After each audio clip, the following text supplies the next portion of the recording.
Hello YouTube, I'm back again, in case you hadn't noticed, which you probably should have noticed because, to be fair, you're watching a video, it's not like you aren't expecting this, is it?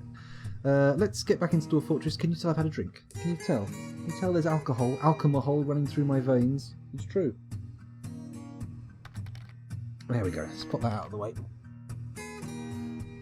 Hibernoway says Animal Crossing is fairly slow paced. To be fair, that is true. I watched a bit of Animal Crossing. I watched Simon Lane playing Animal Crossing this morning, and interesting enough, but I can't say it's my kind of game. The other day, I was doing our weekly trip to Sainsbury's, and I went to my daughter in her room, and I said, "Do you want anything from Sainsbury's? Do you want me to pick you anything up? Do you want a treat?"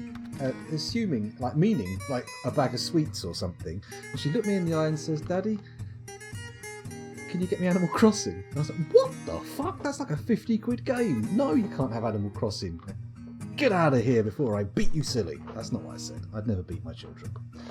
I mean, to be honest, if we were playing a game, I probably couldn't beat them. Although I did offer to get her the DS version, which I'm pretty sure is, fairly similar to the Switch version, but apparently that's not good enough. Apparently the DS version, no good at all. I mean, I haven't played it since the GameCube. That's what I was thinking, Tidy. Yeah, get the old one. But, apparently the Switch version is no good. And I'm looking at her thinking, you're 5 fucking years old. Come on. Come on. £50 game.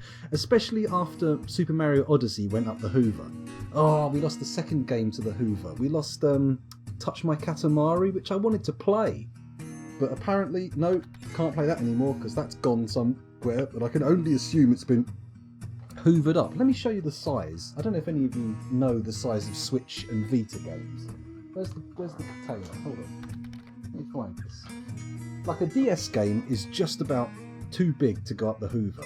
It'll just about stop. But the DS games, the Vita games and the fucking Switch games are minuscule. They'll go up a Hoover at a moment's notice. Or vacuum cleaner if you prefer the generic term. I can't see them. Where are they? Oh, here they are, over here. Bear with me a moment. Look at this little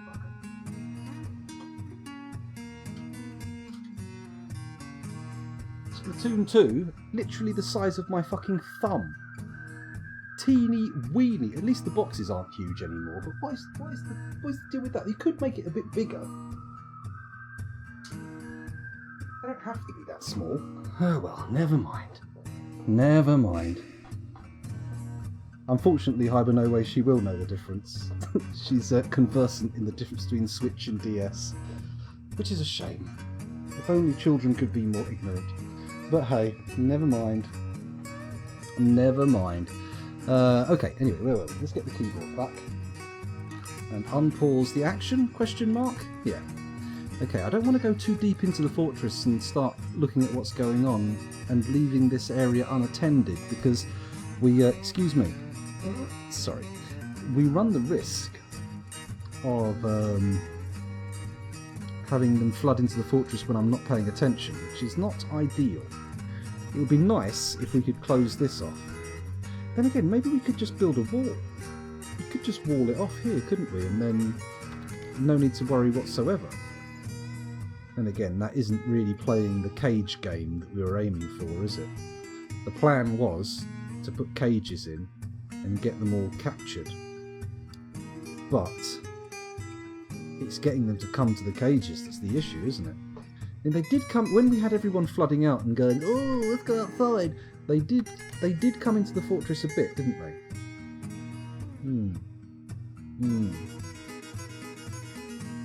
The ballista behind the stairs does have a certain something about it, doesn't it? Shall we, and we could actually access that by digging across from here. We actually have to build the ballista first, so we've got to get a ballista workshop going. Okay. Pause for a sec. I'm going to do a high priority mining. I'm going to dig over here, like this. Bosh, bosh, bosh. Oop, not like that. Like that. We're going to smooth this stone here, as you do. And we do that priority 2. Why not? That'll be fine. We dig up to here. Ah, tits. Like that. And then, in fact, first I'm going to say, leave that there. And then once that's dug out, we'll do the ballistas. Everything should be fine? Question mark. You know what? Let's call it a military alert. Get everyone back inside. Oh, the military alert is on. Oh, okay, because I added this as a burrow, didn't I? So if I press R, go there. There we go. And that means he should run downstairs. Lovely. Let's wait for everybody to get inside the fortress, and then once they're inside, is that the guy who was on the surface? I don't think it is it? It's someone else. Once they're all inside, we'll flip the switch again, lock them in, and then turn the alert off. Oh, look, they put some of these cage traps in. Very good. Well done, dwarves. Congratulations. Actually, now that we've got... Hang on. Hang on. We could put more of those cage traps in and then take this wall out, and then this is a much more efficient cage trapping method, right? Build, trap, cage trap. Let's pop these in here. A few more. Just a few more. Nothing too crazy.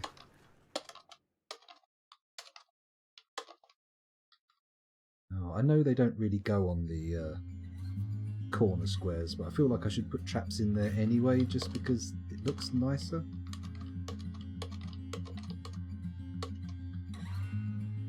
Okay, this will do for now. Let's get those built. Let's watch the surface carefully. Make sure no hairy worms wiggle their way into our fortress. Oh shit, we need to pull the lever, don't we? This one. There we go. Add pull. Now, good. Can we... Actually, do we want to do that? Yeah, fuck it. We're just going to deconstruct that wall. This is probable madness, but we'll give it a go anyway. DN, deconstruct, and then deconstruct that. There we go. Good. And now I take the military alert off. Military alert off. Good. Now the dwarves should... Oh, hello. Harry Beaver has claimed a craftsdwarf workshop. Oh, okay. I missed that one, didn't I? There's a mood from nowhere. Okay, he's gone for a bit of wood. That's nice. Harry Beaver's got wood.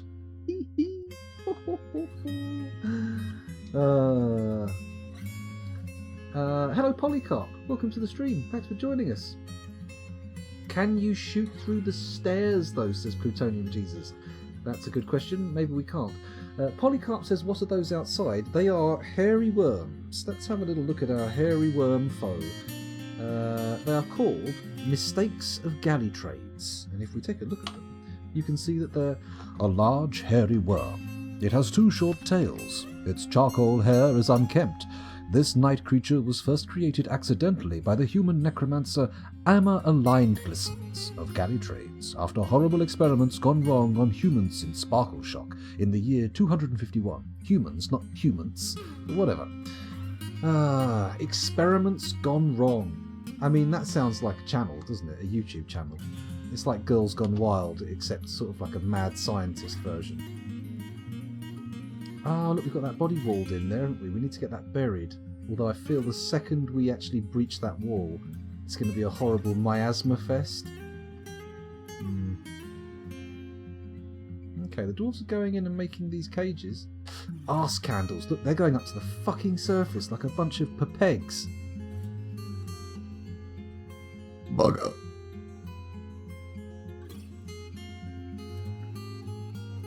This isn't going to end well, is it? This is going to end poorly. Fart knockers. Have I already lost anybody? We had 31 adults. We've now got 31 adults. Okay, so I may have caught it in time. This might be the first person to go to the surface. Shit, I've beansed it. Savage beanery.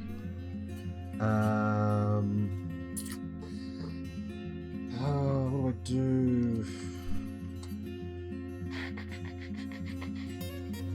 If I put the alert on,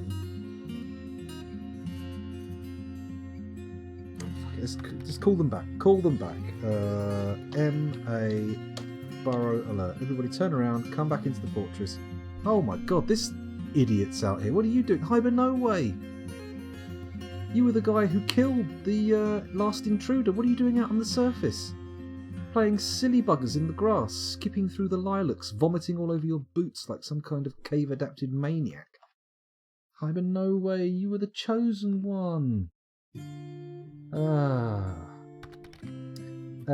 Yes, I was smoothing the stone for fortifications, Dave Velociraptor. You are, Salford Sal is correct. Sorry, Salford Sal is correct.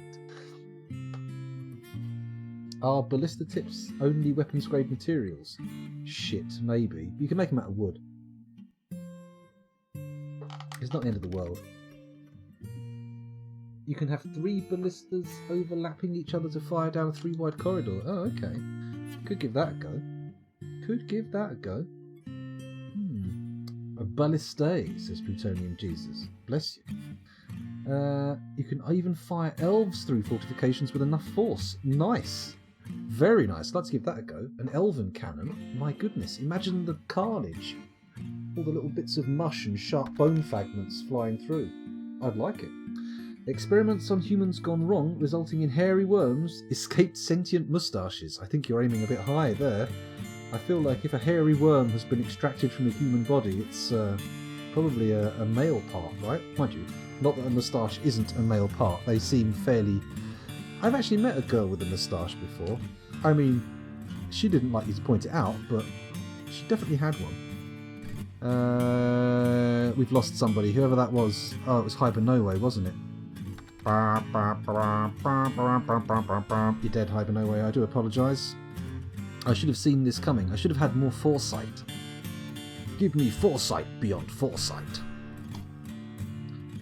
Okay, so realistically, I need to add these trap thing to the burrow, just so we can get these cages made. There we go. And then we'll take that out once the cages have been done. He says, with a good chance that he'll forget. And we could wall this end up, to be honest, but to be fair, we've had this gate open for a substantial amount of time, and absolutely nothing's come through it. Oh. Harry Beaver, Altarkazat, Potash Maker, has created Las Lemlaven, an older earring. He claims it as a family heirloom. An older earring sounds very boring. I don't like it, but we'll see. We'll see how it goes.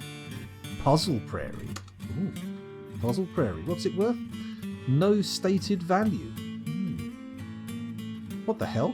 Earrings are decorative jewellery. 11 can be worn on each ear. That's a fairly substantial quantity of earrings. I had a music teacher who had extremely large amounts of earrings. This is an older earring. All craftsdwarfship is of the highest quality. This object menaces with spikes of obsidian.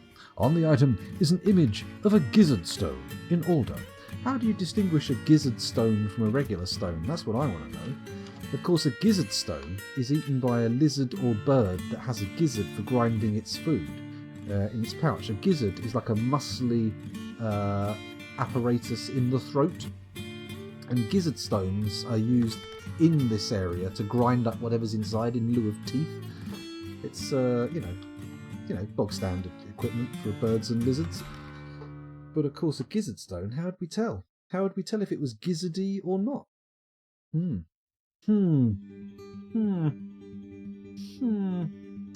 Apparently, both ballistae and ballistas are correct pluralizations, says Ravelin. Interesting. Intriguing.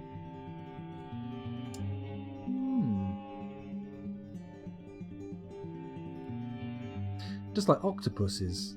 That's apparently octopuses is the correct phrase, but everyone wants it to be octopi. Or octopode. You appear to have either no appraiser or a shitty one. That's a good point. Maybe we could have had someone die, actually. In fact, I think Hyber No Way was our broker, right? Yes, he was. Oh dear. Okay, new broker then. Who've we got? This farmer's not too bad. No appraisal though, sadly. Thunderous Fart the Farmer. Okay. Well, they'll have to do. Hopefully they'll get the appraisal skill built up, but we'll see. We shall see. Okay, let's check the bedrooms out. It looks like we've got one of the offices at least done. So let's do that. BT. Ah, we don't have any tables. What the actual hell? Okay, well there's obviously a response to that makes sense, which is to build a stockpile for tables in here. And I'm going to do that at the top here, next to this leather stockpile. 2, 2, 3, 4, 5, there we go. That can be tables. S, furniture, forbid all types of furniture except la table. And then we'll do another one for chairs, please. P-U, enter. There we go. And that one can also be for chairs slash thrones. Slash thrones. Da da da da da da da da da. Da da. Disappointing.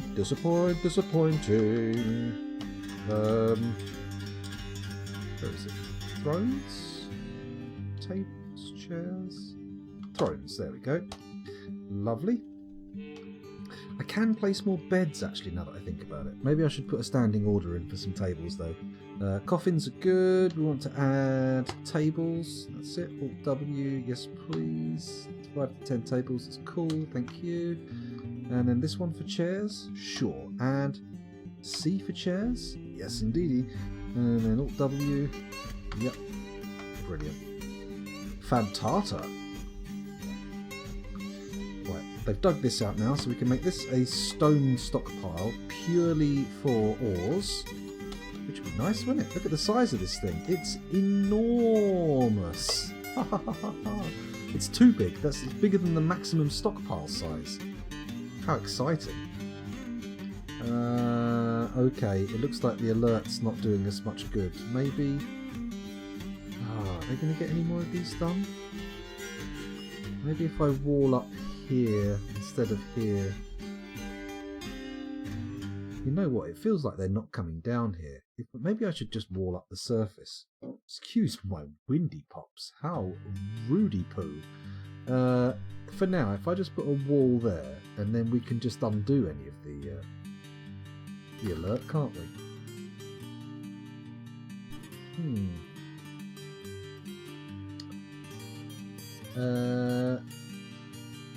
Yeah, the broker's gone. 11 earrings is just the beginning if you put your mind to it, that's true. But then again, bear in mind an earring is, unlike a piercing, has a specific location. You can't just start putting piercings anywhere and call them earrings. That would be madness. A gizzard stone is a lizard stone if you have a cold. Gizzard stone. Gizzard stone. Some dinos have gizzard stones. Well, not anymore. They had them. But I'm pretty sure there are not many currently extant dinos. Or maybe not. Greasy Spoon Dino? That's a dino. Hello Cupo! Welcome back to the stream. Octopodes indeed. Thanks for joining us. If anyone's interested in seeing some beautiful fortresses, do check out Cupo's Dwarf Fortress streams, well worth a look. And to be honest, if you want to learn something about Dwarf Fortress rather than listening an idiot like me babbling on while sort of putatively playing Dwarf Fortress, check out Salford Sal's streams. All her YouTube videos, plenty good tutorials, well worth a watch. I should have plugged that earlier to be fair, but it took Cupo's arrival to remind me. Octobominations! Oh, I like that. I wouldn't like to touch an octopus. They frighten me. I'm not fond of things without bones. Mask on indeed, Tidy, that's right. What if it's a ring with an ear attached? That's a good point. That is a very good point. I mean, you could have like a key ring with lots of ears hanging off of it for the purpose of, say, collecting bounties maybe, and that is technically an earring. Or you could arrange ears in a ring, which would like a fairy ring, which is made out of mushrooms rather than fairies, but whatever. That would technically be an ear ring as well.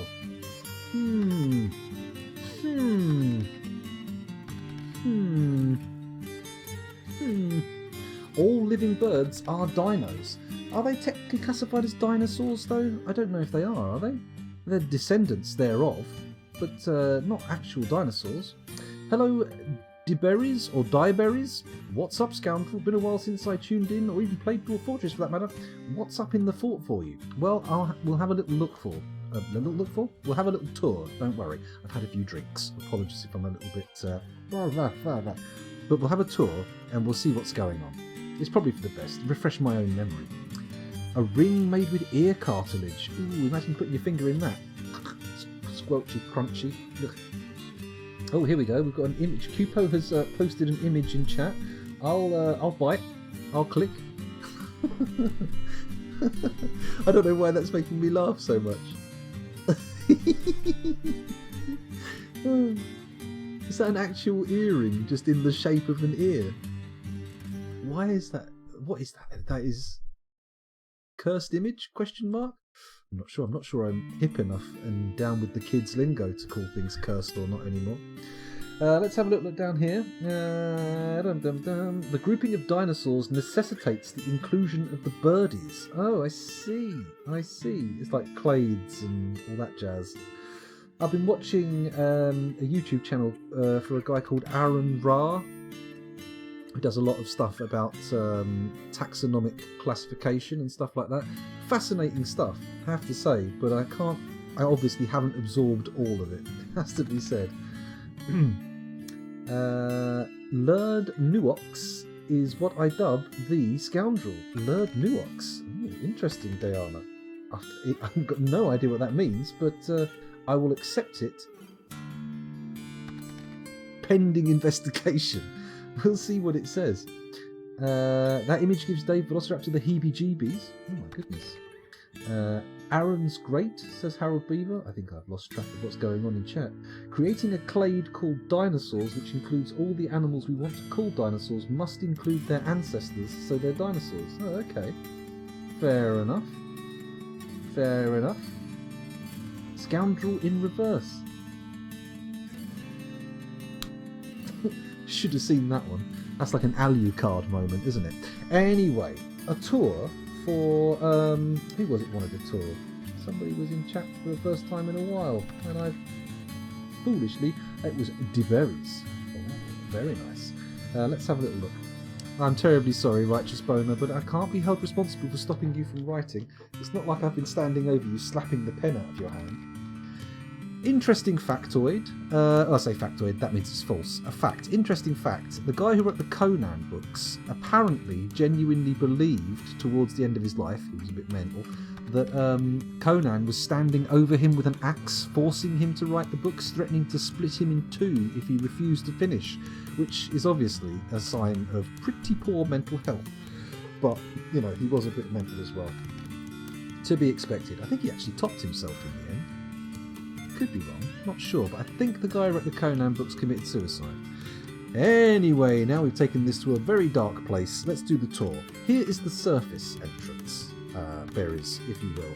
At the moment, we're under siege and we're waiting for some hairy worm creatures to come inside and go to our actual entryway and come to the cage traps. But sadly, they're not really interested. They're just hovering around the entryway. This here is a sand collection area which I've placed my grazing animals on to try and keep clear so we can collect sand when we need it. We haven't even set up the industries for using it yet. I do want to get some sand going though. Over here you'll see we have a volcano, very useful surface level magma. If we go down a few floors we've got some farms just a bit deeper where the soil is. We're only growing plump helmets and pigtails at the moment, but I'm actually pretty excited that we've got some pigtails because that means we can become self-sufficient in cloth. I wasn't sure we had any. Let's go a bit further down, quite deep into the fortress. Oh, that's a cassiterite vein. Down. Basically the fortress goes down into the caverns and then back up into the fortress. So there's no, without going down really quite deep, there's no direct access to the fortress from the surface. The intention was to do an underground cavern fortress entirely, but unfortunately that seems to have gone by the by. This floor is going to be all of our temples and guild halls. I think that's a farmer's guild hall. If we go down here, this is my stockpiles room where I'm keeping all of my segregated stuff. We've got gems, blocks, mechanisms, beds, slabs, blah blah blah. You get the idea. Down here, one more floor down, we have all our food processing. This is going to be a switch room. This is a food stockpile. This will be where we keep all our nest boxes and nesting birds. Food processing, animal stockpile, butcher, tannery, fishery if we ever need it. Down a floor here we've got our industrial zone, 2 masons, 2 craft dwarves, mechanic and a carpenter, hence the wood. Big stone stockpile, big wood stockpile. Over here we are going to be setting up a magma based metal industry. We had this established because we had a mood that wanted bars, but it never panned out in the end. So we do have the ability to smelt and forge, but we're not really doing anything with it yet. This is going to be, well, I better set this now actually. This is going to be a stockpile for metal ores. There we go.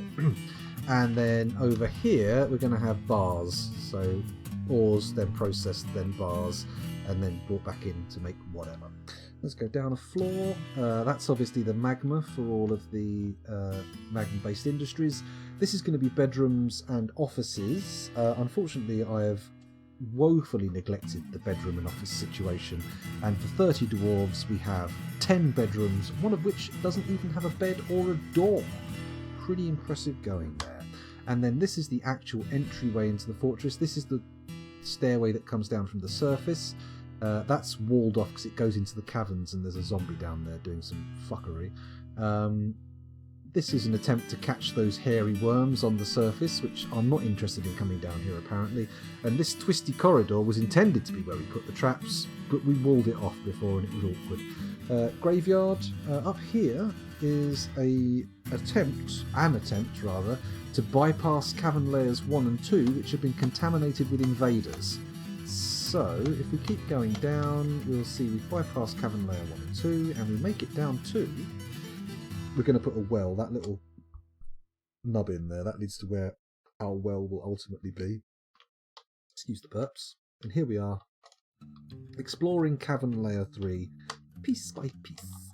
But so far, the only thing we've found down here of use have been some mushroom trees, and that's about it. The walls don't really contain an interesting array of ores, much as it would be nice to have ores down here.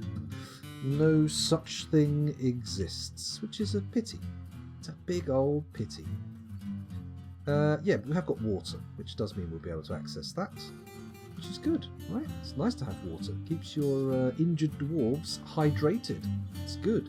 Booze is better, but when 2 people are incapacitated and need feeding, apparently they'll only give them water. Whatever. Okay, so that's the that's satisfying? Is that satisfactory? Does that fill you with joy and happiness? Hopefully. Hopefully. Robert Howard was a bit wacky. Yes, that's Aaron Ra, I think, I'm assuming. Let me just click that channel just to make sure it is the right Aaron Ra, although I doubt there's 2 of them, right? Yes, yes. His series on taxonomy is fantastic. It took a long time to get to humanity, but he does a really good job explaining stuff. Well worth a watch. Oh, hello, someone's posted something in the Discord. It's Hibernoway, and they've posted a Stuart Lee clip, the one they were talking about earlier. These days... Oh, I love that clip. That's a good one. I'm more of a Richard Herring fan when it comes to the crunch, but I do like a bit of old Lee. A bit of Lee.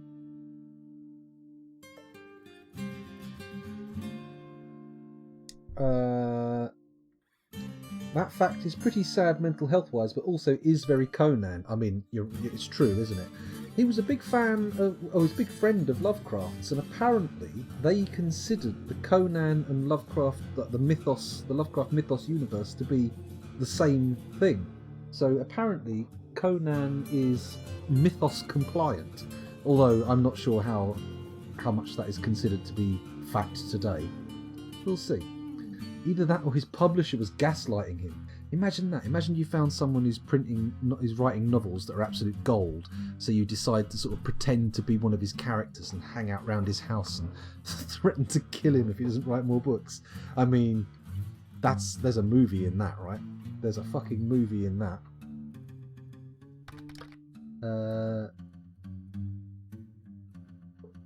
Oh yeah, no, Roger Boner's told us about his writing efforts. The urban fantasy novel. Sounds interesting. Let's have a look. Over the long term, he had been under a great deal of stress. I believe he was looking after his very sick mother for a long time, wasn't he? And then when she popped her clogs, he just topped himself. Or I could be wrong. I'm not very familiar with the... My knowledge of the Conan series really starts and stops with Conan the Barbarian and Conan the Destroyer, the Arnold Schwarzenegger movies. I haven't even seen the Jason Momoa ones, which I should do. He's a fairly good actor. I like him. I liked him as, what's his name, in Game of Thrones, and I enjoyed Aquaman. Aquaman was pretty damn good. I mean, it's daft. Daft as a box of dafties, but good fun nonetheless.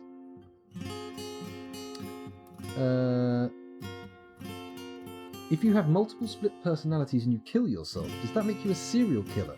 No, because you would have to kill them off one by one on separate occasions. At best, you can be a mass murderer.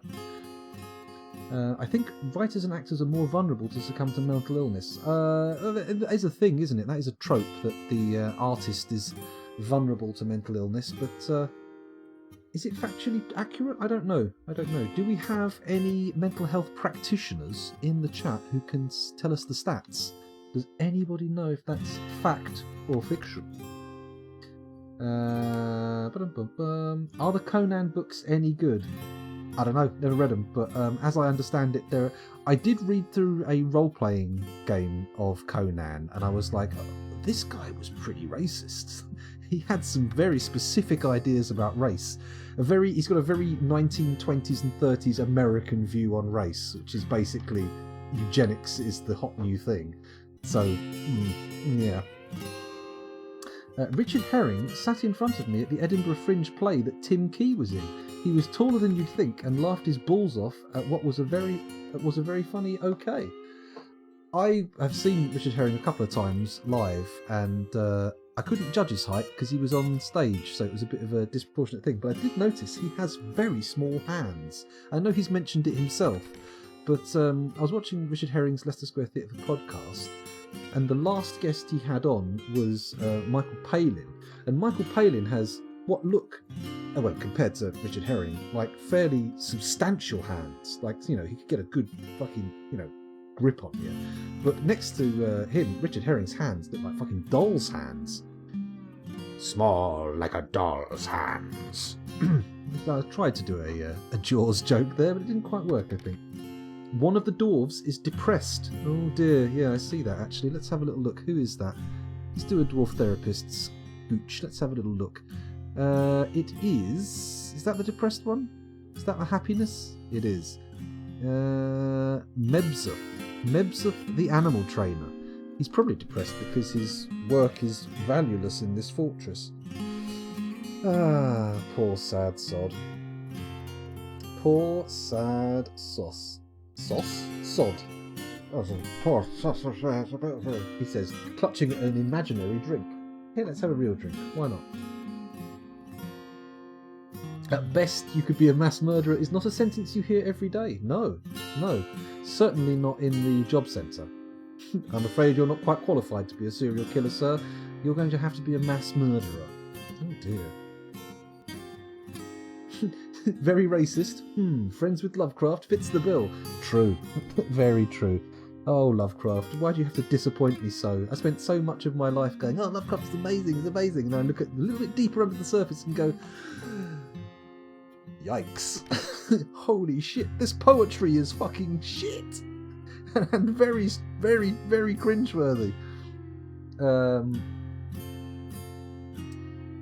I think that's... I mean, you can love things when you're young that turn out to not be so good later, can't you, Harold Beaver? I think. I think you're allowed to enjoy stuff that isn't actually quite as good as you think it is when you're younger. Polycarp wants a namey. We'll have to sort that out. Don't worry. Oh, Salford Sal trying to send us back to the fortress. Probably a good idea. We'll do the namey thing in a bit. I had to disable it. I think using WebSockets is actually a bit of a vulnerability too far, because last time the crashing kept happening, and I feel like it was probably to do with the WebSocket thing. So maybe if I figure out how to do OBS differently, we'll give it a go. But we'll see. Lovecraft is incredible. I love him. Then you Google his cat. Yeah, not the most acceptable name. Did Thunderous Fart fizzle out? That's a good question. What about Thunderous Fart? Let's have a quick look. I don't think so. Is he dead? Shit. Thunderous Fart. Thunderous Fart. Holy shit, he might be dead. Already? Fucking hell. Nope, he's still there. Why is he not appearing in the therapy? Oh, no, I see him in therapist. Don't worry. No, he's there. He's there. We're fine. I hear lots of criticism about Lovecraft wasn't really that good, and whether good or bad, but Cthulhu Mythos has gone a long way in pop culture. I mean, to be honest, the books themselves are, I enjoy them to a degree, but the floweriness is a bit weird. What I think is his influence is the style he brought and the ideas. The idea of, rather than like going, like looking at science as the new supernatural stuff, you know, looking at the insignificance of humanity in the cosmos, that kind of stuff. I think that's the real legacy. The books themselves, not amazing, but enjoyable. I certainly enjoyed them. For me, the real Lovecraft passion for me comes from the Chaosium Call of Cthulhu role-playing game. I came across that when I was about 15, 16, and I fucking love it. Best role-playing game ever. It's such a shame that they've that the computer games adapted from it have never quite hit the mark for me. I feel like the great Call of Cthulhu computer game is still out there to be made, like the Great White Whale. But maybe one day. I never actually got round to playing Sunken City, because when it came out it was only on Epic Game Store and I didn't have an account, and I thought, fuck it, I can't be bothered. I'm not going to spend 50 quid on a new game that's probably not that great. But I watched Angori Tom and Simon play it, and that was good fun. I thought it was okay, but it didn't make me want to buy the game. And I did play through the Call of Cthulhu game that was called Call of Cthulhu, and that wasn't too bad. But it wasn't exactly like top tier gaming, was it? Lovecraft is at his peak when you know nothing about him. That's true. Well, I mean, yeah, I like the mythos. It's good. I hardly ever wear my Jim will fix it badge these days. Dave Velociraptor, do you really have a Jim will fix it badge? Please tell me that's an actual thing and not a joke. Hibernoa wants to name me. Don't worry, we'll do that. No problem. I know nothing about him. I think I'll keep it that way. I watched a documentary about Lovecraft, and it's interesting because he had an interesting circle of people he wrote with, and he was a prolific letter writer. He wrote something like 10,000 letters, like a ridiculous number of letters, and a lot of them are still in collections and available for reading. But even by 1920s American standards, he was considered unusually racist. So, apparently he softened towards his later in life, but to be fair, when you start that racist and someone describes your transition as softening, I don't know if that really counts for much. I feel like it's probably, okay, sure, whatever. And you do have to differentiate between the artist and the art. That's right, Righteous Boner, and I do. But it's harder to do. The closer to living they are, the harder it is to do. I mean, not many people are going out, walking down the street singing, "Do you want to be in my gang?" Are they? I don't think the work of Gary Glitter is particularly ripe for a revival anytime soon. And I don't think it will be until long after he's dead. I think there's, Wagner... dead a while. I think it's okay to like the Ring Cycle and stuff like that, but I think it's harder. The closer to living these people are, the harder it is to separate the art and the artist, I feel. Or at least, maybe that's other people don't think that. I don't know, but that's how it is for me. DeCamp and Carter's and later Jordan's Conan books are a bit better, but still campy. I didn't know more people wrote Conan stuff. The Call of Cthulhu games never quite managed to make you 15 again. No, not quite. I wish, that would be nice, be 15 again. Oh, then again, do I really want to be 15 again? I nearly pulled my dick off at that age, so, I mean, it's probably best that I'm older now. It's probably better to be older. I've never played any Cthulhu games, should I, assuming I only play retro? If you're talking tabletop role-playing games, yes, you should give Call of Cthulhu a go. Very, very good. Very worth a go. If you're talking computer games and you want to play a retro game, there are two I can think of immediately that might tickle your fancy. Point-and-click adventures, Shadow of the Comet, and Prisoner of Ice. I've got both from good old games. They were great at the time. I'm not quite sure how well they've aged, but worth a peek. Worth a peek. I think you would like Sunless Sea. It's Lovecraftian post-apocalyptic London. I've heard of Sunless Sea. People have mentioned it to me before. I'm willing to give it a crack, but we'll see. I mean, it's just one of those things. DeBerry says he was extremely afraid of the female reproductive organs. I cannot fact check, but I heard somewhere that influenced his Cthulhu-esque beasties. Interesting. I've never seen much sort of yonic imagery in. I've very much like the deep sea creature thing. That's a Lovecraft meme. But I didn't realise he was afraid of fannies. To our American friends, over here, a fanny is a vagina, not the buttocks. Just in case you're wondering. Which makes the phrase fanny pack incredibly amusing for people in the UK. I know he was afraid of the cold as well. He was chronically afraid of the cold. If 1920s America has to tell you to check your racism, that's telling. Yeah, it really is. Dave Lothrop says, I quickly detest actors if I see them in interviews, chat shows, etc., which leads me to dislike the stuff they're in. Yeah, actors aren't usually that interesting. Writers, interesting. Directors, interesting to listen to and hear talk about their work. Actors, not usually. Sometimes. Shadow of the Comet is fun. I like Shadow of the Comet. Why don't you come back and buy some more? Sorry, there's a few lines in that me and my friends used to say to each other again and again. Ravelin says, wait, is it? Are we talking about the fannies and... Yeah, a fanny is... if an English person says, look at that fanny, they're talking about a vagine, a lady girl. Dare I use the strongest of words? A cunt. Heavens above. I landed on my fanny. Yes, exactly. I mean, that's like, were you grinding on a bar or something? Like in the skateboard terms, not in like a, not like a pub bar. Anyway, have you played Darkest Dungeon? It's kind of Lovecraftian-esque. I have, Daryl Beaver. In fact, I've streamed it quite some time ago. But I do have Darkest Dungeon. And the first DLC, which I didn't even realise I had.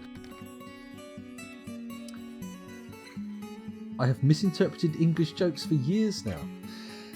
Well, there you go. It's a whole new world. A whole new world of vaginal metaphor for you. It's going to be great. Now you can go back and look at all those programs and go, oh, so rude. So bloody rude. Okay, we've got to play some Dwarf Fortress. We can't play Pause Fortress all night. We've got to unpause the game and let this crack on.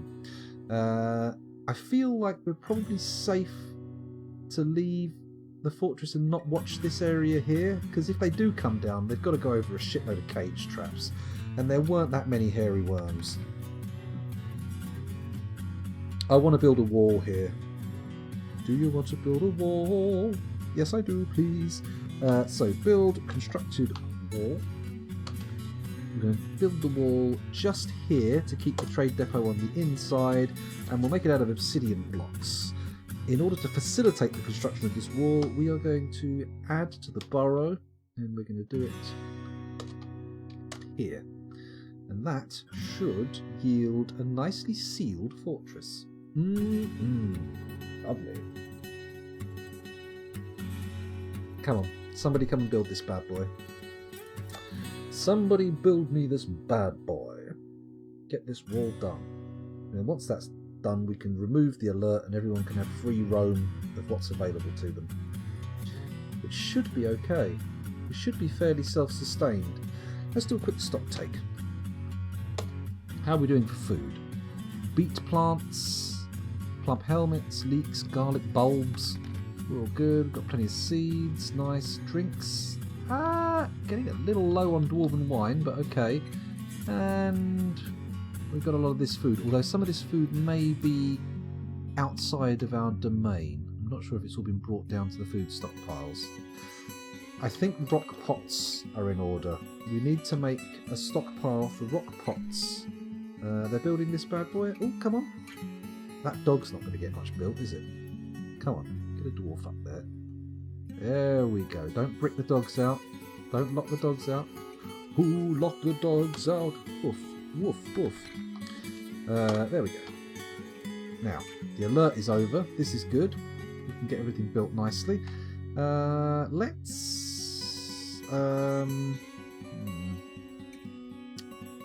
Oh, an animal trainer is throwing a tantrum. That's not ideal. Where is this happening? In the food hall. Ah, okay.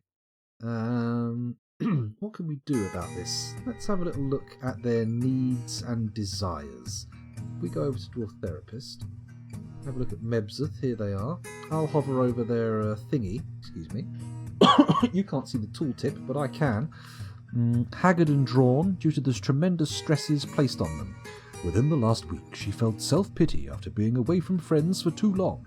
Dejection after being unable to pray for too long. Self-pity after being unable to practice craft for too long.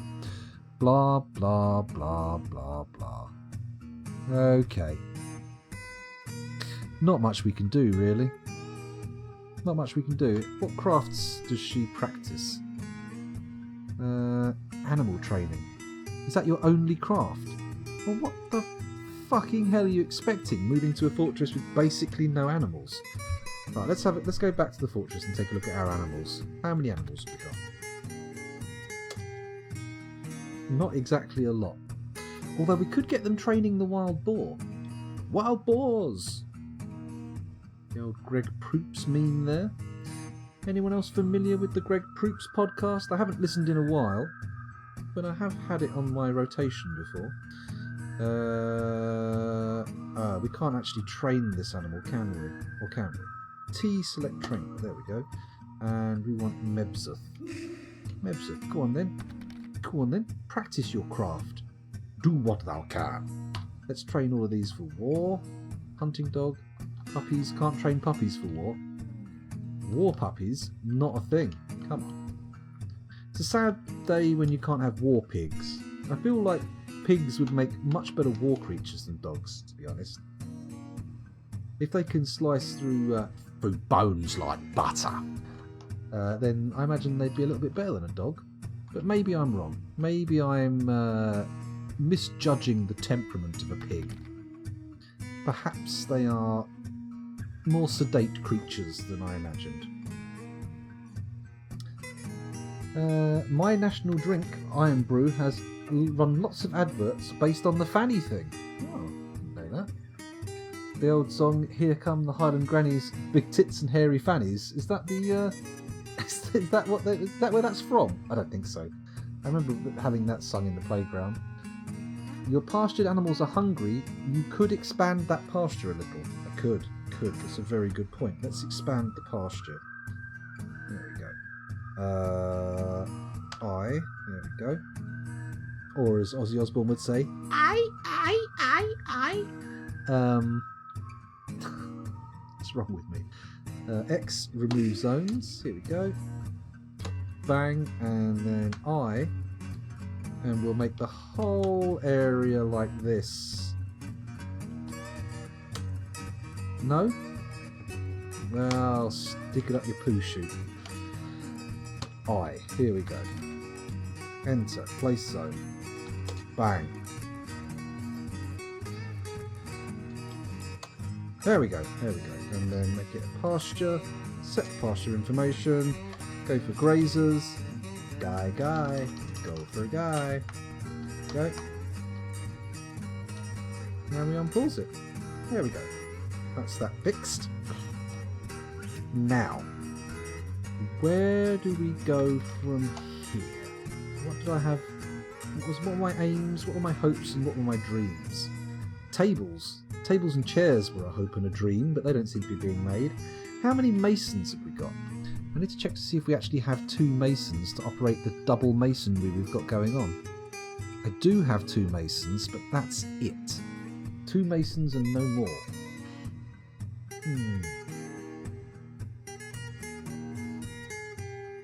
The British have got a good sense of humour when it comes to insults. I love the insult arse bandit so freaking much. It's such a clever way to call something gay. Well, I mean, that's fallen out of favour slightly, from my vocabulary at least. I must admit I did say that fairly often as a younger man, but, you know, I try to avoid using sexuality-based insults. Your mileage may vary, of course, but, you know, there was a good long period in the 90s where anything that was not good was immediately gay, and now that I think back to it, I'm like, ugh, shit. At least we got hogs, says DeBerries. Oh, and Dave Velociraptor goes immediately and says the same thing. There is a lot of insulting stuff. If you want a good list of a good like primer on how to do English insults, you can't really go wrong with watching the Blackadder TV series. That's pretty good. Maybe skip the first season. It's all right, but it picks up down the line a bit more.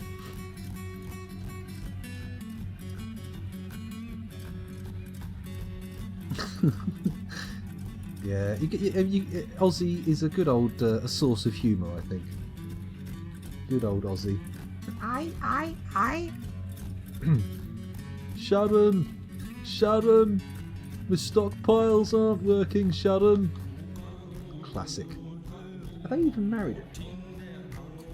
Kel loves Aussie and Sharon. She's a big fan of the old Osborne family, the Osborne clan. Bellend, very good insult. That's quite right. You fucking bellend. Also, a variation of that, not so often used, but helmet. You know, there are a lot of body part insults, aren't there? You fucking fanny, or you know. I also try to steer clear of like. This is not a hard rule. This is just a sort of a heuristic, if you will. But I try to steer clear of using as direct insults like female body parts, because I just feel like it's you know, it's just not as cool as it once was. You know, I prefer like calling someone a cock or a dick, because as much as I have called people and still do call people cunts, I feel like, you know, I quite like fannies. I think they're quite nice. So it feels like it's not got the same impact. Whereas, not so keen on the old willies. Not a huge willy fan. I mean, I like mine. Mine, have to say, excellent. Other ones though, I can take it or leave it. Not really that interested.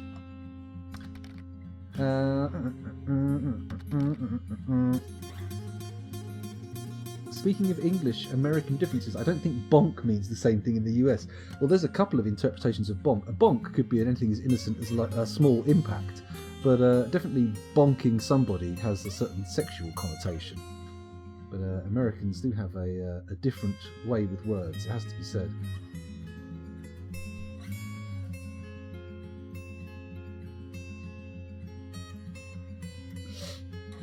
Absolute worst cunt. I mean, you know, if you're gonna use the hard C, which of course to Americans is utterly shocking, to English people is mildly shocking, but not exactly. It's more of a. But in other parts of the UK, it's not so basic. It's not even swearing in some parts of the UK. They say, I mean, I feel like those people are probably over-egging it a bit, but you need to add something to it. You've got to add a little, an extra zhuzh. It's rare that I insult somebody. I don't really insult people, to be fair. But I tend towards female body parts rather than male body parts. Maybe we've tended towards our own genders as we've aged. I think what it is it's kind of disparaging. It's a bit, it feels like you're kind of making... If you focus in solely on, like, female body parts as insults and you don't bring enough male body parts into it, it feels like you're kind of disparaging femininity itself on a level. I mean, I'm not saying this is like the end of the world, like a hard and fast rule, but it feels like, try and mix it up a bit. It's different for women as well. I mean, you can talk about bobs and vagin as much as you like. It's all good. Throbber as an insult. Ooh, I've got to write throbber on. That doesn't sound like an insult to me. That sounds more like a descriptive phrase. I've got to write veiny throb on. That's not the case. I do not at the moment. Thank you very much. How dare you assume that I meant that factually? I am utterly flaccid. How has this suddenly become a thing? How has this suddenly become a thing? We're dancing all over dangerous territory. Mind you, sweary territory, I'm not so fussed about. It's interesting how things go in and out of fashion. I have to say, I've told this story before, but when I was younger, I had no concept of the N-word. I didn't know it was offensive. I had no idea. And I learnt it was offensive because I had been taught a bad version of Eeny, Meeny, Miny, Mo by my grandparents' neighbour, who was very racist. And I did not know the meaning of the phrase that I was saying. And I said it around someone's house who happened to be a black family, and let's just say it did not go down well at all, and I was a bit confused, to say the very least. And so, it's interesting how for one generation, like if my nan heard me say cunt, she would faint, but she probably got, not her specifically, but she's probably got people she'd known who would happily use all sorts of racial epithets, and she probably wouldn't even blink. She'd be like, oh, that's a problem. But if my fucking kids started dropping N-bombs or, using racial slurs on people, I would give them the back of my fucking hand. I'd be like, just shut your fucking mouth. It's almost a complete changing of what is and isn't acceptable over a sort of generational, not a hard generational boundary, but a blurred one. Like older people, like race-based stuff. I mean, I've had a couple of times when I've cringed at my dad doing like Chinese accents. I've been like, oh, Dad, don't do that. My spine nearly crumbled to dust under the pressure. But, and it doesn't see what's wrong with it. Well, it does now. I have made a point of it. But, back in the day, like, just saying dick or something would upset people horrifically.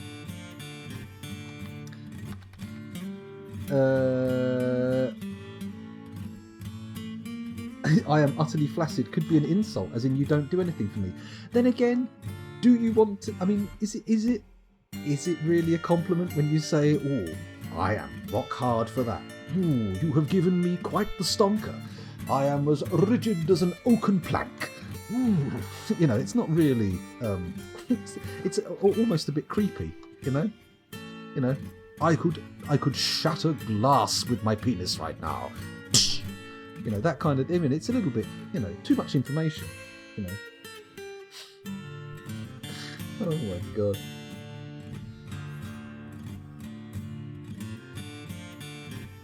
There's still a lot of casual racism around.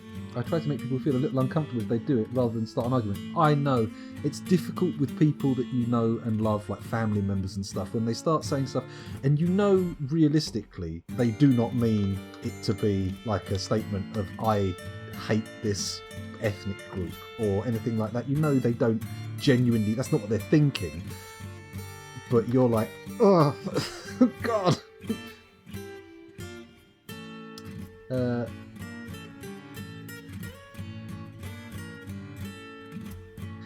Yeah, it's difficult. It's very difficult, especially like intergenerationally.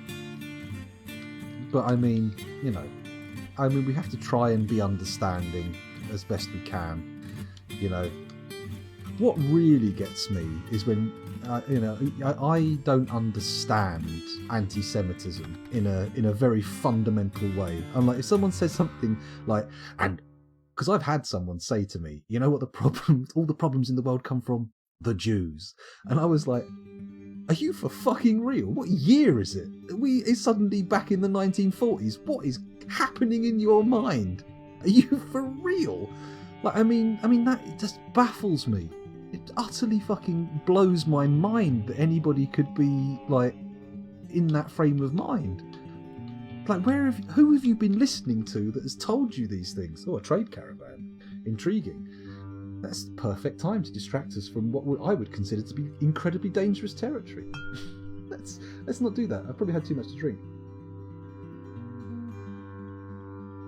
My dad makes me cringe with his casual homophobic comments, even though he's not homophobic. He likes my gay friends. Well, that's the thing. My family, I've never actually delved too deep in this, but I think there's quite a lot of history of homosexuality and gay friends in my family. I've got immediate family members who are gay and stuff like that. And from what I've gathered historically, my grandparents, at least on one side of the family, were very sort of openly friendly with gay people, and I've met quite a few very old gay people from like previous generations, kind of thing.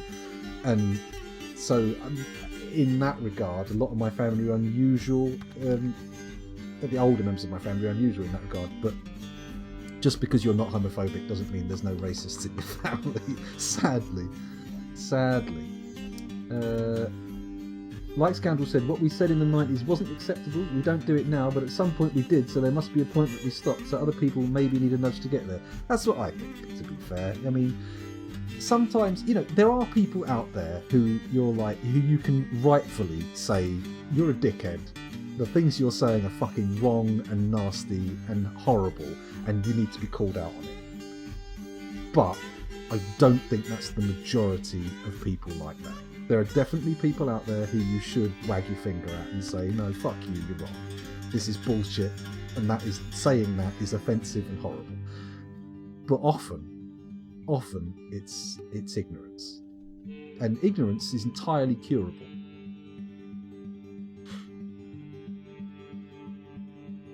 From about 7 until 10, I thought that race was based on clothes, not colour of skin or furniture. I have to say, when I was very young, I wasn't exactly the best person. I wasn't exactly a paragon of not being racist, it has to be said. Before I was like up to the age of about 8, 9 or 10, I really didn't understand what was going on, and I had been given some very poor information about Asian people, let's put it that way. But, you know, you just have to meet a few people and, you know, actually make some friends to realise that, you know, you're being a pagan.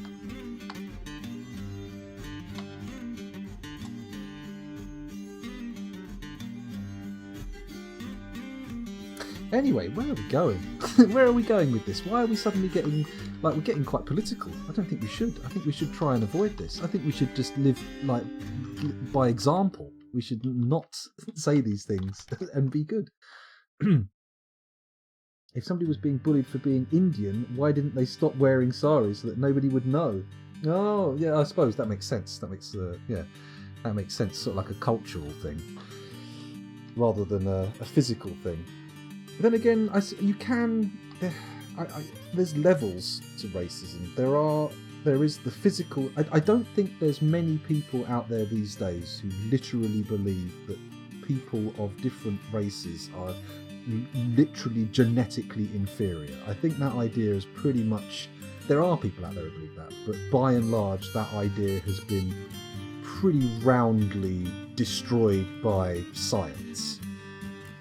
Whereas I feel like there's still a lot of cultural stuff that's kind of, you know, awkward. People still like view like their culture as definitely superior to other cultures, which, you know, in certain regards some cultures are better and in other regards they are not better. But, you know, it's hard to draw absolute terms. You know, I don't want to say that the English way of life is the best way, because it's obviously fucking not. But equally, I don't want to go out there and say that, you know, it's bullshit, because in many regards it's not. This is stupidity. I'm drunk. I shouldn't say these things. I shouldn't even be talking like this. I bet we've got like 5 viewers left. We've got 5 people watching right now going, "Oh, this is getting a bit spicy. I'm out of here." Shall I risk looking at the viewer numbers? Let's do it. Let's do it. 27. Holy shit. What are you guys made of? Stone? Rocks? Are you resistant to all forms of embarrassment? Heavens above. American TV and films are still absolutely loaded with lazy racist stereotypes. That's true. I have to admit. I must admit, I've seen a lot of stuff like American shows, and you're like, is that what? Are you for real?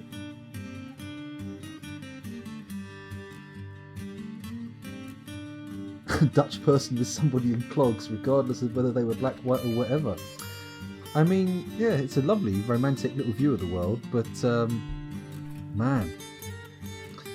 I've got a pair of clogs. Well, I don't have a pair. Well, Kel's got a pair of clogs. Where's that door open? Am I being spied on by a child? Hello? One sec.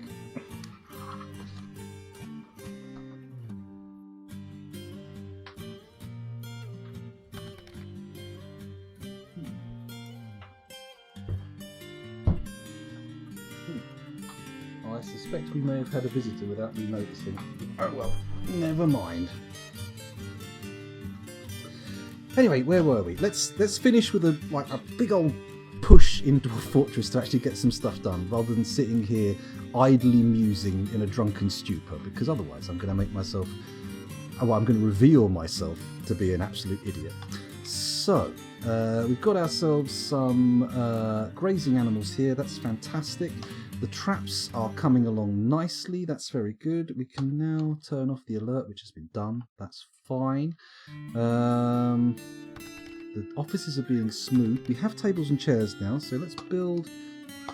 Oh, it's an N, not a B. Build tables. That's a trap. Build tables. There we go. We can pop tables in this corner here. There we go. And there. And we put some chairs in as well. Wait a minute. I didn't even put a table in there, did I? There we go. And then we'll put beds in the back rooms as well. There we go. Big old bedrooms. We need some chests and cabinets and stuff like that made, don't we? So let's go over to the storerooms, put in a stockpile for furniture, and let's have a cabinet stockpile here. 2, 3, 4, 5, 2. There we go. Click on that, press S, go to furniture, forbid all types. Let's get some cabinets in. Cabinets, cabinets. There we go.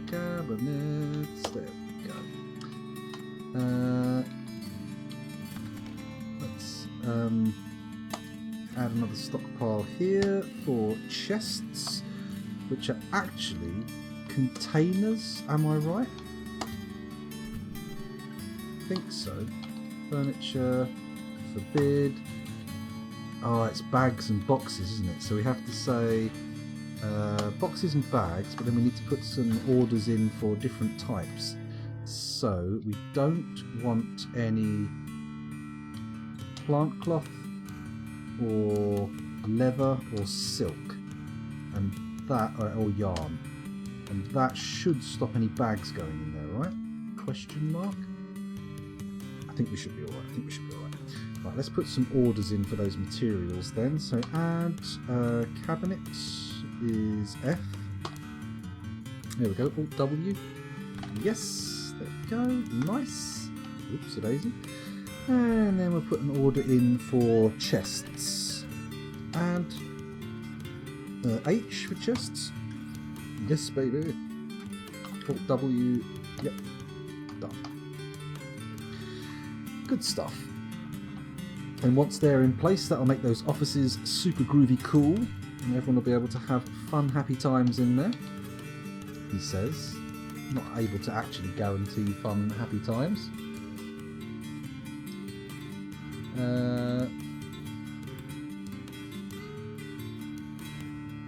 How long ago did the siege end?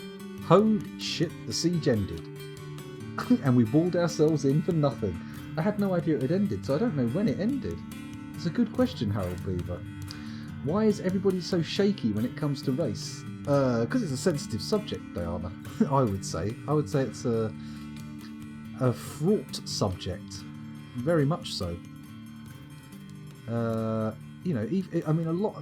You see, the problem is some people have no experience of like racial. What should we say? Not segregation, but persecution. Even. No, some people have no experience of ever having any kind of like somebody judging them, like prejudging them because of who they are intrinsically. And so it becomes very difficult for them to even conceive of it being an issue. And other people have had it happen, and obviously it's not great. It's not great.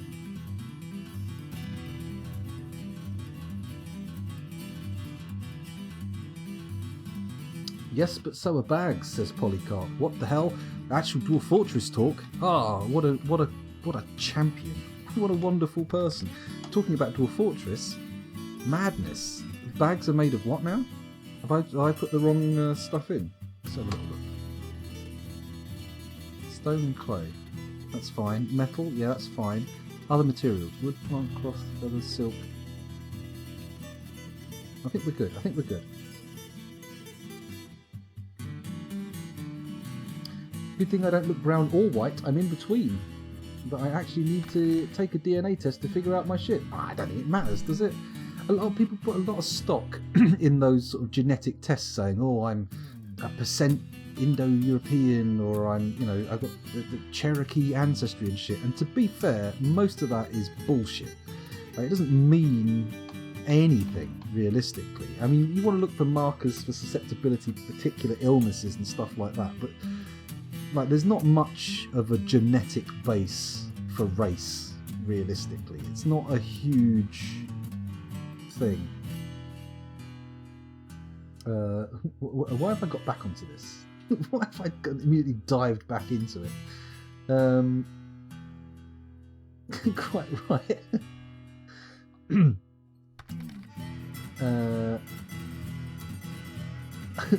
Blimey, Righteous Boner, careful.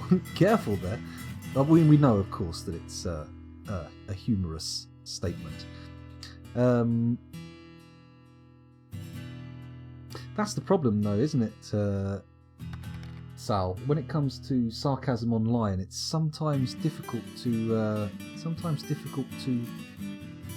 make sure people know what you're talking about.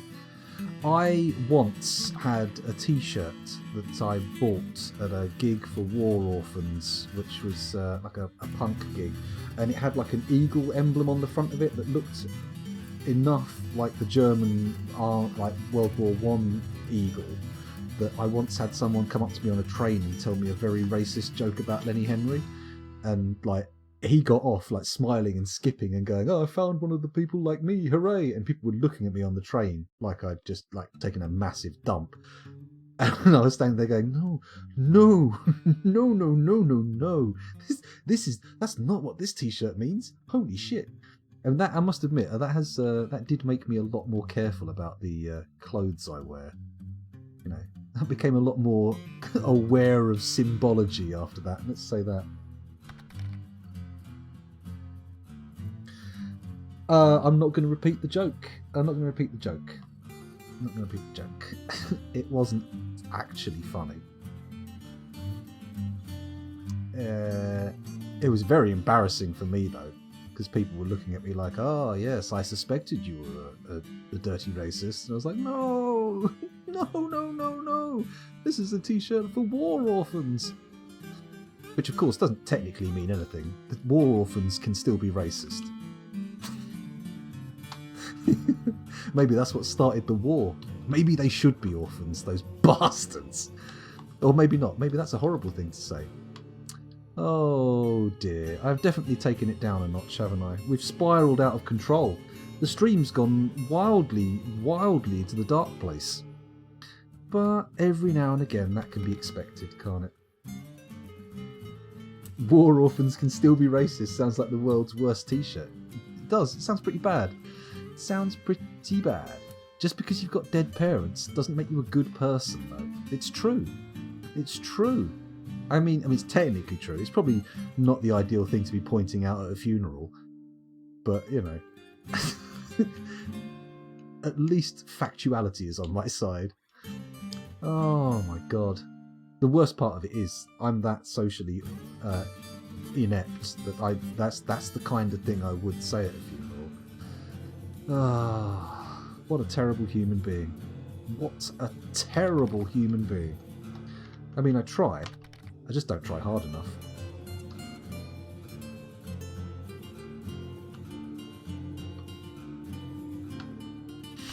Where do we go from here? Where do we take the stream from here? I feel like we've hit a fairly rocky patch. Oh, the merchants! Oh, the merchants! I forgot about the merchants! Bum! Oh well, let's check to see how many of the undead are still on board. None. Only that one down in the caverns. Shit burgers. Arse candles. Fudge nuggets. Did we disassemble the wall? I think it's too late, isn't it? Yeah, the merchants have embarked. Ah, tits. Here's me sitting jabbering on, talking nonsense, and we've missed a perfect opportunity. Do we break that wall down? Or do we leave it until next time? You know what? It's 6 minutes past 3 in the morning. At the very latest, I'm going to be going till 3:30. Should I call it time? On tonight's stream, Scoundrel explores racism and why the blame for World War II can be placed at the feet of orphans. I know, those fucking parentless bastards. I really don't get this Western view on race, that everything is racism and you don't dare say this or that or love your own more than anyone else. Some people hear my surname and get visibly enraged. It's the lack of racial tension that causes this shakiness, I think, since ethnicity is the first thing you'll get insulted and disadvantaged and persecuted upon here in the Ukraine, and no one cares. Just stick to your own, you'll be fine. I mean, we're a lot more integrationist over here, I feel. Like, let's just say the English are not without a degree of pre-existing shame. I mean, to a degree, historically, our ancestors have been a bit dickish.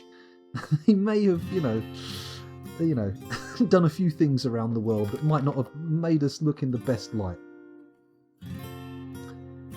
Go to past. Yeah, I will. I'm going to stop at 1/2 The flight of the Concords proved that orphans can cure dragons of racism. Interesting. I've never seen the Flight of the Concords, actually. I'm familiar with the concept of them, but I've never watched the series. Maybe I should give it a crack, although it might be a bit old by now. A bit dickish is pretty kind. It's true. Absolute bastards. I think that would probably go for it. But equally, as well, Diana, I have to say, I don't necessarily agree with the idea of sticking to your own and you'll be fine. I feel like the very idea of your own is kind of a flawed concept. Humanity, in broad strokes, I find the idea of race and separateness amongst groups is a little, I don't know, distasteful. I don't like the idea. And then again, that's not to say I feel like we should all be a homogenous whole. I don't feel like that's necessarily the case, but I don't feel like you should be wary of other people or necessarily preferentially, approve of people of your own ethnic or genetic grouping. It feels bad, man. It feels bad, man. That's at least my opinion. That's one streamer's opinion. sound of trying to bring in eugenics now. To be fair, I just watched that video about Sky High being eugenicist propaganda, and now, I mean, I'm all over the place. Ah, migrants. Excellent. Very topical. Very nice.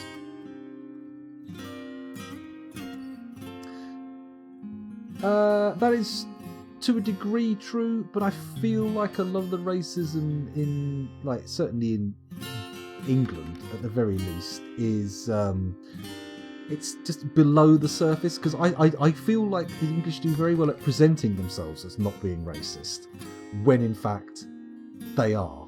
And I feel like a lot of people in the UK are in a state of absolute outright self-denial about how racist they are. Because I've definitely met people who are way more racist than they think they are.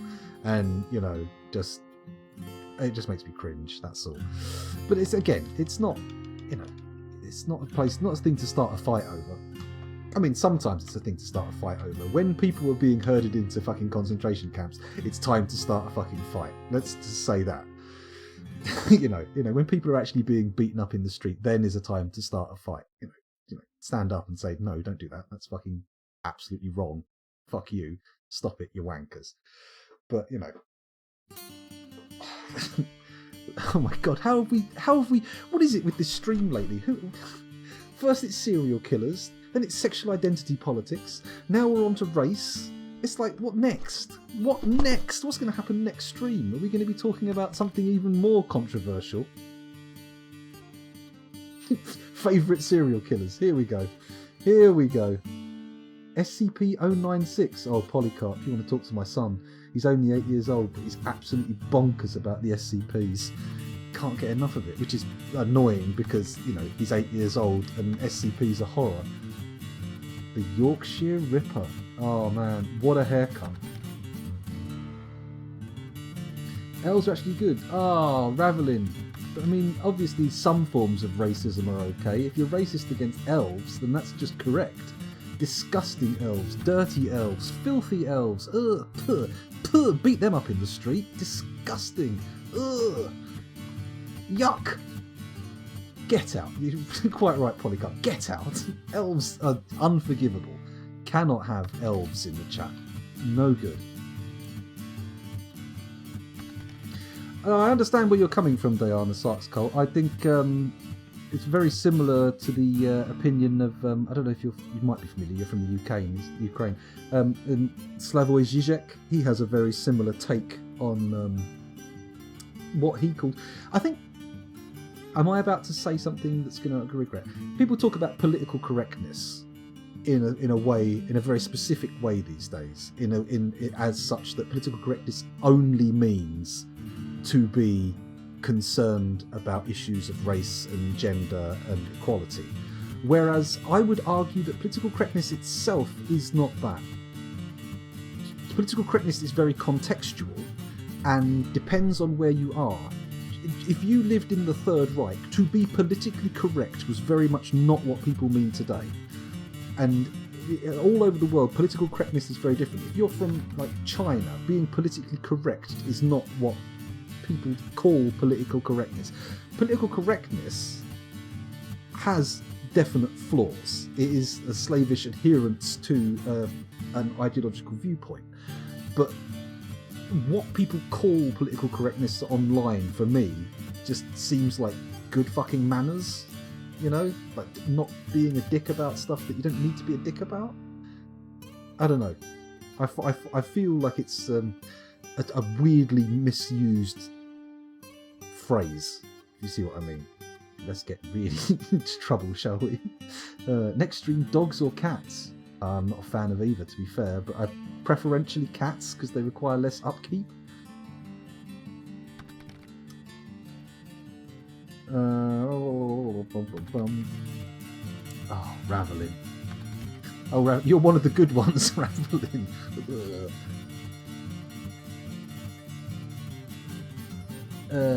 Discussion. I prefer we didn't use the actual words.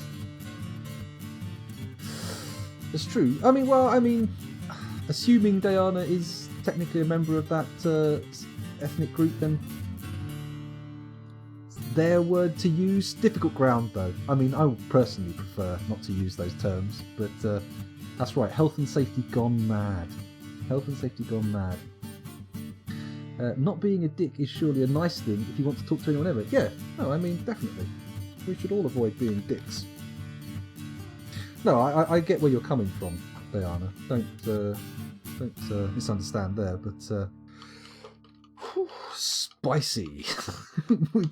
Why have I suddenly started rolling around naked in chili powder? Metaphorically speaking. This is not what I intended to do when I started streaming. This music. This is the kind of feeling we should all be having right now.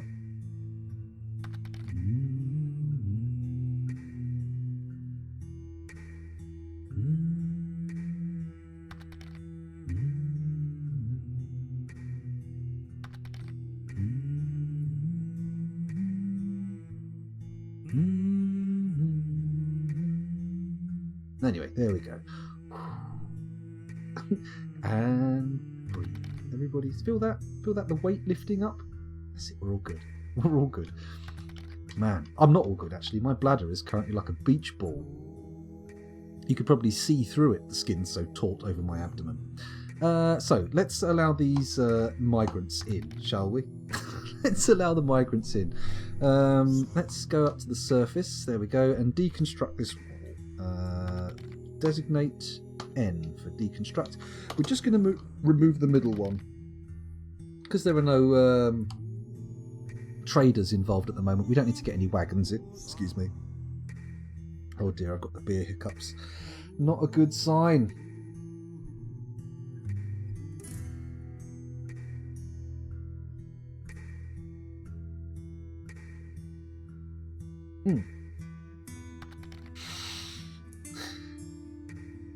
David Velociraptor, fucking stop it. We've gone too far. Don't mention fucking Brexit. Ugh. I could have a heart attack. Ugh, live on the internet. This is it. I'm going. I can see the light. Tell my children I love them. Ah, dear. Anyway, let's get this done. Let's get our migrants in. Let's check them out and see what we've got.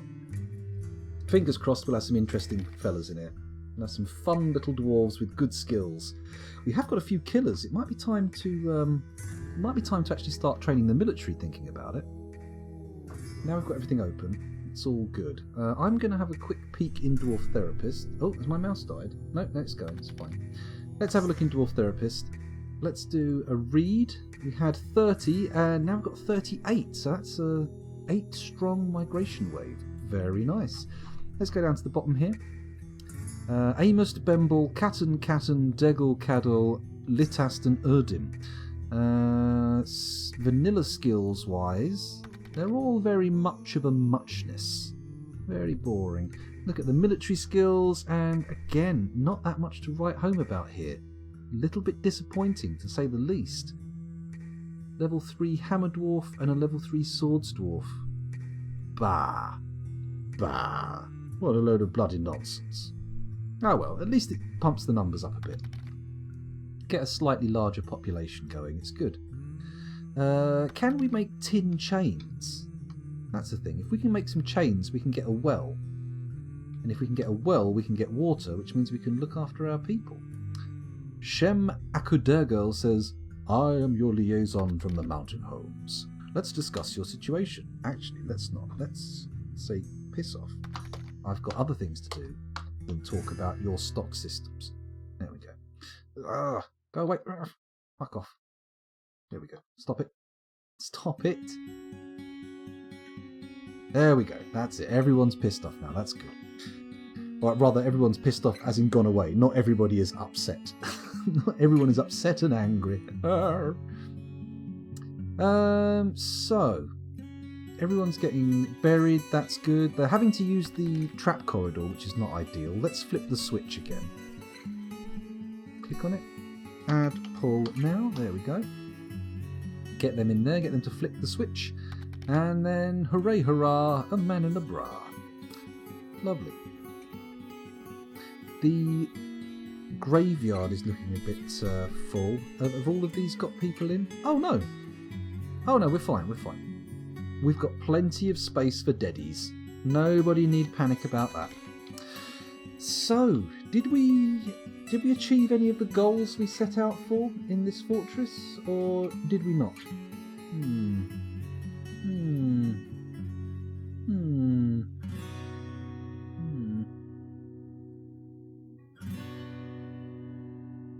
Oh god.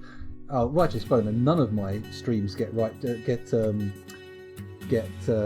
on YouTube. I don't get enough views. I'm like a long way off getting monetized on YouTube by a country mile. Oh god, no! Don't bring the anti-vaxxers in. Salford Sal, come on! What is this? Is everybody trying to suddenly get everyone upset? Do you guys enjoy audiobooks, or does it take from the experience of reading a book alone? Ah, there we go. That's a slightly more acceptable line of questioning. I like audiobooks. I do like audiobooks. They're a lot more convenient than reading. I don't really commute anymore, and when if you drive to work, it's very difficult to find the time to sit down and actually read a book. I've got 2 Robin Hood books that I need to read because my mum got them for me for Christmas a couple of years ago, and I want to read them, but it's just finding the time to sit down and do it. Whereas if I'm doing the washing up or hoovering or something like that, you can pop an audiobook on and you can actually enjoy the audiobook while you're doing something else, providing you're not having to concentrate on stuff. I can't play a game and listen to an audiobook, but I can do the shopping, go down the shops listening to an audiobook. Although at the moment it's mainly podcasts, listening to a bit of mince, a bit of parsnips and a bit of Triforce as it goes.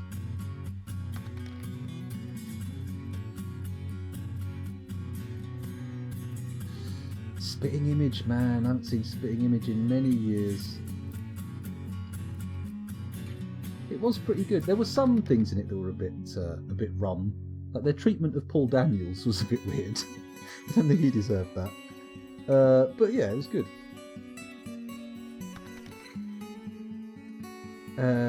Chiang Kai-shek, the name rings a bell. I mean, I don't know how he compares, or they compare to Thatcher, but I'm not sure. I haven't read a book in ages either, Dave. I mean, that's not true. I've read a few role-playing supplements and stuff because I was about to run an adventure, but beyond that, I've not read any novels for a long time. I've read factual books. I've enjoyed reading on the topic of permaculture. There's a guy called Bill Mollinson who wrote a book called The Permaculture Bible or something, which has a lot of interesting things in it about sort of restorative agriculture and stuff. I mean, obviously, I'm no farmer, but that kind of thing interests me. So I did read that. In a way, says Polycarp, audiobooks have been around for longer than written ones since everything used to be passed down by spoken means. That's true, actually. That's very true. We're going back, in a way, to a... what's it called? Not an auditory culture. What are they called when it's all spoken? There's a word for it. There's a phrase. Oh, fuck. Head of Chinese government from 1943 to 1940. Oral tradition, that's the word. It's oral. Everybody loves a bit of oral. Sex joke. Yay! That's not political. I remember now, yeah. Chiang Kai, Chinese government.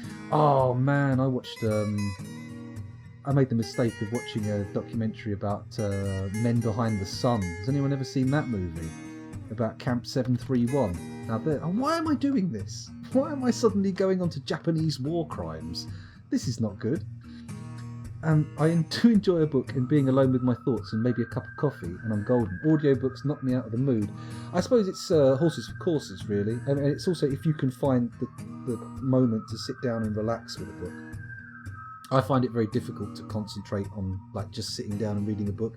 I have to be doing something with my hands to really concentrate on things I'm taking in.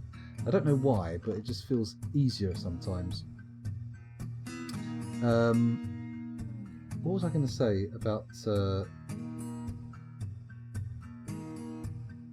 No, No, the alcohol has made it too difficult to come up with the things I was grasping for.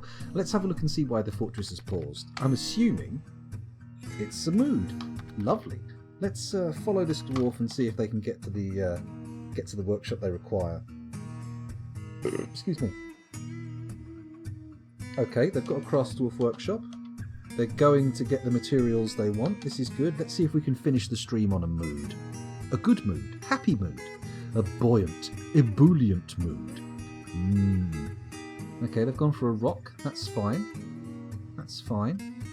Uh-oh, the animal trainers cancelled their eating order. They're too depressed. I'm too depressed for food. Oh, no. Poor old animal trainer. I love stories. Dude, I put the stream on a wholesome discussion. Don't talk about war crimes. I know. I couldn't help myself. I just got drawn in. I got drawn in. Oh, a bit of cloth. Very nice. That could be good. I love stories told to music. I have a version of Spooky Hollow set to music composed by Paul Van Dyke. Is he any relation to Dick Van? Oh, tidy. You've begun your construction. Very interesting. Let's see what they make. Exciting times. Okay. I feel like there's something I should be doing right now that I've overlooked. Probably putting more cage traps in, right? No, we need to get more.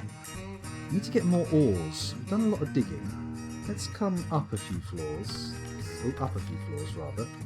Go back to where we dug out all that cassiterite. That's probably a good floor, right? Oh, hang on, there's a cassiterite vein here.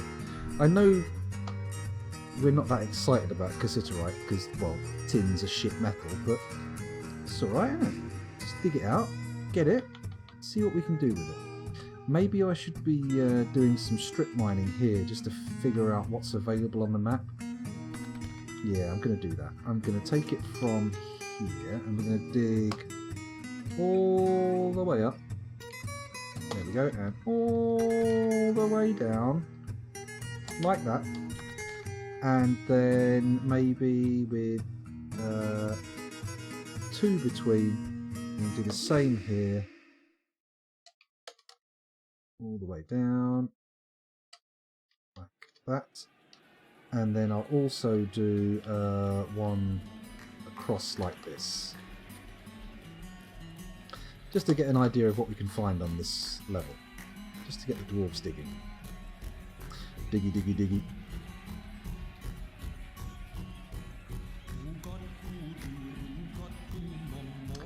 Harold Beaver says, I take a month off every year to go to my cottage with no electronics aside from an 80s cassette player and read. Takes a week to get my brain used to it again. Oh, right, that's nice. Very nice. I've had to read lots of stuff for qualifications over the last few years, so I've gone off recreational reading a little. I make a smooth rock, says Tidy. Well, hopefully the mood, whatever this is that we've made, will be interesting. Sounds good.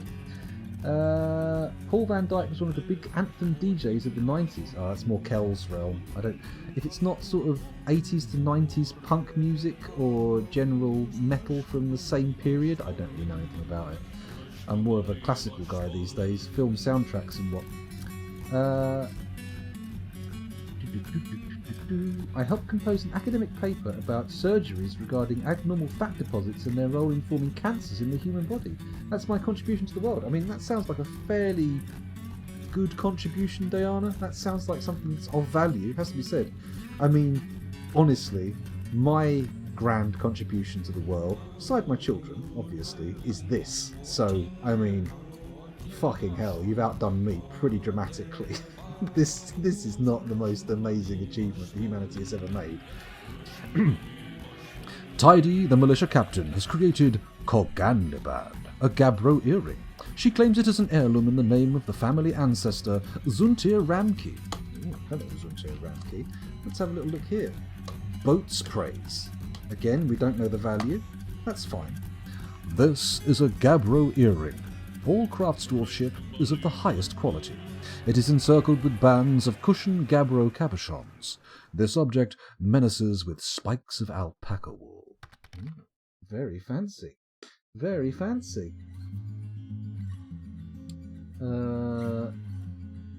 Your contribution is our fun. Well, hopefully, that's the dream. To make other people happy. That's what I'd like to do. That would be nice. To have an actual influence on people's day and make them cheer them up a bit. Much as it seems insane sometimes. It also seems incredibly vain. Sometimes I sit there and go, why am I streaming again? I mean, I enjoy it, sure, but there's no way it'll ever be a professional thing. And I mean, what am I doing? But then I just sort of like go, fuck it, let's do it anyway. It's good. I like it. Enabling the Indian call centre industry. Oh dear, oh dear, oh dear. Oh God. There's nothing that makes my heart fall more than getting a call that's obviously from an Indian call centre with somebody trying to put on an American accent, and you're like, oh mate, give up. I know you're not calling from America. It's very obvious. Please, just use your own voice. Come on. Don't try and sell me anything though, because I will just hang up. When it comes to telesales, I am impenetrable. Well, there we go. That was the mood. We've got our migrants, and it is now bang on 3:30 in the morning. And although we've had a fairly pedestrian session with some odd topics rising to the surface, I feel like we've had a decent time. We've had a good old time, I think. If I could just leave you with one thing, it will be this. There we go. One last little fart there. Very nice. Very nice. You have Chechen call centres instead. Oh, interesting. I suppose, yeah.